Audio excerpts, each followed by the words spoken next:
Afternoon guys, on a walk today.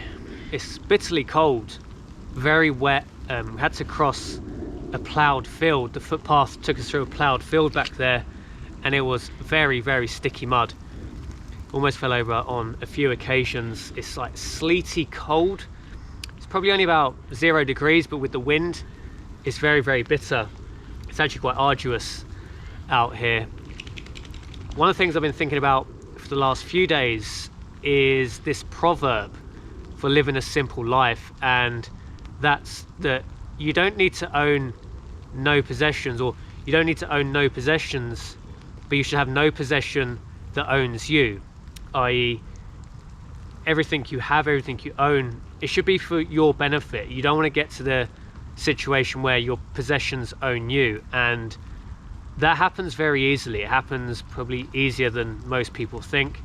If you have a particularly expensive car or a particularly nice car, and you change the way you live, you don't use it in certain occasions, or you don't park it in certain places, then really that possession is starting to own you. And I like cars probably as much as anybody, but if you're getting to a point where the possession is owning you, or effectively the enjoyment you get from your possession is less than the cost on your life, you want to be careful. I've actually been thinking lately, I'm quite into watches. I've done a few videos on this channel on watches now. I have been thinking a lot about maybe getting into the world of premium watches, maybe an Omega, maybe something similar, some sort of Swiss made watch. I've been thinking a lot about that lately, and it's something that maybe I'll do it at some point, but I don't think I'm ready for it now. I think if I had a watch like that, I would actually quite like to wear it pretty much every day. I think I would end up changing my life. Like, coming out like this, I probably wouldn't be comfortable with a particularly expensive watch. It's cold, it's wet, it's muddy here. This Casio is actually perfect, the F91W. This is a £9 watch, and it's go anywhere, do anything. You have to go pretty extreme to destroy a watch like this. So I think it's just a key one in life. You never want to be in a position where the possessions you own you. It is very easy for it to happen. It can creep up on you without you knowing it.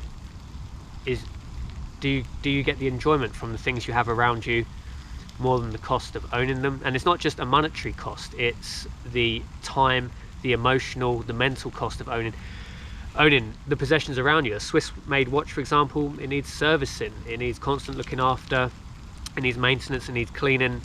It's something I don't really worry about with this watch. I enjoy wearing this Casio.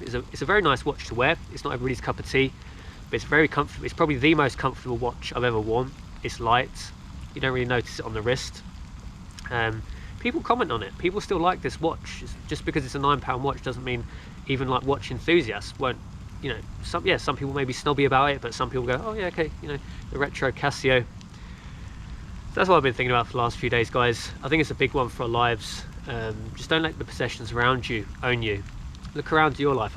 There's still things in my life that I think I probably should get rid of this, or sell this, or adapt things, because the benefit of having them probably aren't worth the cost of having them. So kettle's just finishing off boiling now, and let me make a coffee and finish up this walk. Thanks for watching this video, guys. If you have any comments on this, let me know. Probably the possessions I enjoy owning the most and actually get the most benefit from are the ones that allow me to come outdoors. Things like the kettle, things like the wood stove. It doesn't have to cost a lot, but just have things around you that add to your life. And I'll see you in the next video.